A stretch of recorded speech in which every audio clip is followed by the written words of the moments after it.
ప్రియ దైవ జనాంగమా, దేవుడు చేసినటువంటి ఈ సృష్టిలో సముద్రం కూడా ఒక భాగం. ఈరోజు జాన్యువరి 1 అనేక మంది ప్రజలు ఈ సముద్ర తీర ప్రాంతానికి వచ్చి మరి సముద్రంలో మునుగుతూ స్నానాలు చేస్తూ చాలా ఎంజాయ్ చేస్తూ ఉన్నారు. ఈ సముద్రం చూసిన తర్వాత ఇక్కడ ఉన్న ప్రజల యొక్క ఈ ఆనందాన్ని చూసి దేవుడు సృష్టించినటువంటి ఈ సముద్ర దగ్గరకు వచ్చి ఎంతో ఆనందిస్తుంటే, ఈ సర్వమును చేసినటువంటి యేసుక్రీస్తు దగ్గరికి వస్తే ఎంతో గొప్ప ఆనందాన్ని అనుభవిస్తారు కదా అని అనిపించింది.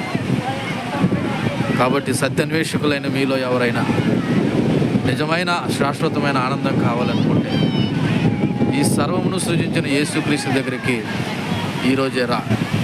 దేవుడు నీకు శాశ్వతమైన సంతోషాన్ని, ఆనందాన్ని కలుగజేయునుగాక.